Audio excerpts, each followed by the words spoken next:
Bom, então, continuando, nós vamos tratar agora sobre os limites do entendimento.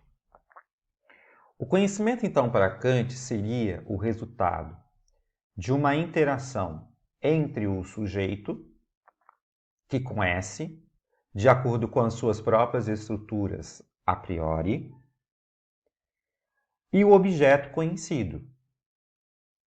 Isso significa que não conhecemos as coisas em si mesmas, ou seja, o ser em si, como elas são de forma independente de nós. Só conhecemos as coisas tal como a percebemos, o ser para nós. Em outras palavras, as coisas são conhecidas de acordo com as nossas próprias estruturas mentais. Desse modo, a filosofia kantiana representou uma superação do impasse criado entre o racionalismo e o empirismo, pois ele vai elevar uma teoria segundo a qual o conhecimento seria o resultado dos dois âmbitos, ou seja, das duas correntes, do empirismo e do racionalismo, na qual ele vai denominar de sensibilidade. E é a sensibilidade que vai nos oferecer os dados ou as informações dos objetos dos quais pretendemos conhecer, e o entendimento é um outro âmbito que vai determinar as condições pelas quais esse objeto no qual a gente pretende conhecer é pensado. Nesse sentido, a crítica kantiana vai representar uma revolução muito especial em destaque do pensamento. No seu início do seu livro da Crítica da Razão Pura, o próprio Kant ele vai reconhecer isso e vai, ao comparar, seu papel na filosofia, como a do Copérnico na astronomia. Por quê? Porque Copérnico, quando elabora a teoria geocêntrica, não mais conseguia explicar o conteúdo dos movimentos dos astros. E os astrônomos vislumbrou, então, a necessidade de tirar a Terra do centro do universo e fazer, como espectadores, girar em torno dos astros.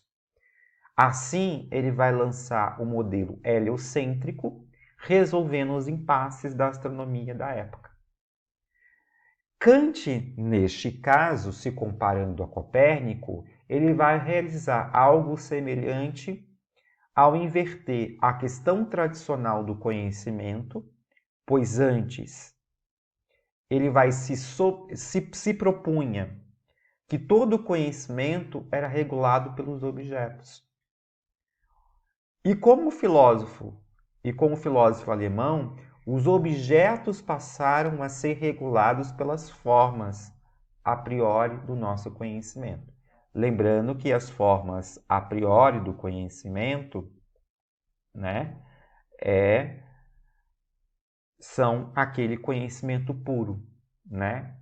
Lembramos que duas linhas paralelas jamais se encontram no espaço, tá? Como um exemplo. Então, nesse sentido, nós temos aqui duas imagens. Eu tenho a obra A Clarividência, do Magritte, né? Ele se autorretratando, né? Ele, nesta obra, ele pintando. Depois eu tenho uma fotografia dele pintando a pintura que ele está fazendo. Então eu tenho três possibilidades aqui. Então, na primeira pintura, eu tenho ele próprio se pintando na sua pintura. Depois eu tenho uma fotografia dele pintando, né? Então, nesse sentido, a obra retrata aqui uma característica do nosso Kant, né? Que vai dizer que, de acordo com a teoria kantiana, as coisas existem para nós não como são, mas como a percebemos.